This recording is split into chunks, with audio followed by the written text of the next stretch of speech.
De camino con la palabra de Dios.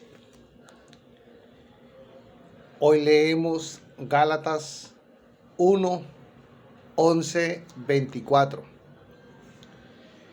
¿Qué encontramos acá? La vocación de Pablo y una insistencia que no es una canzonería, sino una convicción. Leamos la palabra de Dios. No nos dejemos meter mitos de otros. No nos dejemos llenar de cuentos. Llenémonos leyendo la palabra de Dios. Pablo es apóstol sola y únicamente por elección de Dios y de su Hijo Jesucristo. Por lo tanto, la buena noticia que está anunciando es la que le reveló Jesucristo, afirmando también a la conversión que tuvo camino de Damasco.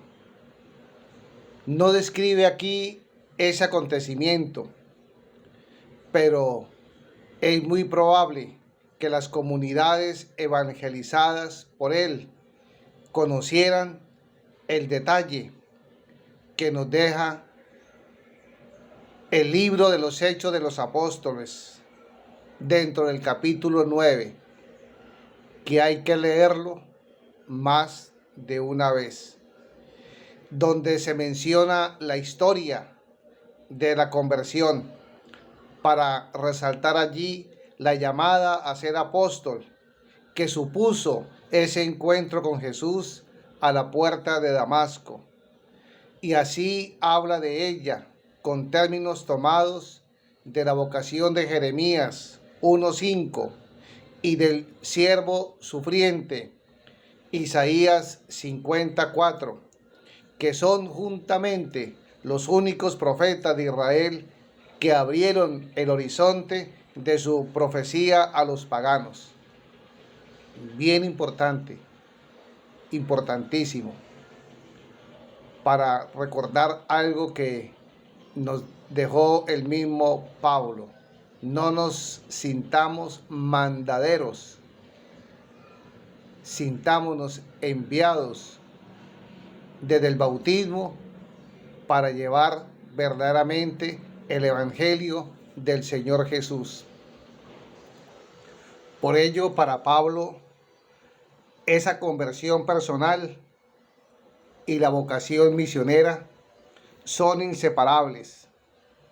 Quiso revelarme a su Hijo para que yo lo anunciara a los paganos. Y en cuanto a la autoridad apostólica, Pablo quiere dejar en claro que actúa en pie de igualdad con los apóstoles de la primera hora, y por eso no corrió inmediatamente a Jerusalén, a la iglesia madre, en busca de una autoridad para predicar el Evangelio que ya se le había dado Jesús resucitado en persona. Por eso, en vez de dirigirse a la ciudad santa, se marchó a Arabia, donde permaneció 3 años. Sin embargo, el apóstol, podríamos decir, no es un francotirador de soledad del Evangelio. Sabe muy bien que su conversión, vocación, tuvo lugar en el seno de una comunidad donde recobró la vista y se llenó del Espíritu. Y así, a su debido tiempo, 3 años después, viajó a Jerusalén. Por eso los gálatas deben reconocer que Pablo está insinuando que él es portador de la misma tradición apostólica de Cefas y Santiago. ¿Quién es Cefas? Es Pedro. podemos decir finalmente, para que al leer la palabra de Dios nosotros la tengamos a primera mano? Algunos me dirán, ¿por qué tanta insistencia? Porque a veces no podemos quedarnos solamente con lo que los demás digan, sino lo que nosotros podemos, al leer, también llamados a experimentar, a reconocer, a ser también apóstoles desde el bautismo, no mandaderos, sino ser pregoneros del Evangelio vivo de Jesucristo, muerto y resucitado. Por eso, a propósito de su viaje a Jerusalén, Lucas hace referencia que como que 3 años son demasiados para ver reunidos a Pablo con los demás apóstoles en una misma comunidad eclesial. Y así encontramos, para que leamos Hechos de los Apóstoles 9, 26 al 30. Posiblemente más que un viaje físico, el evangelista da unidad a la iglesia, creando literalmente un viaje espiritual de comunión en la misma fe y en el mismo testimonio.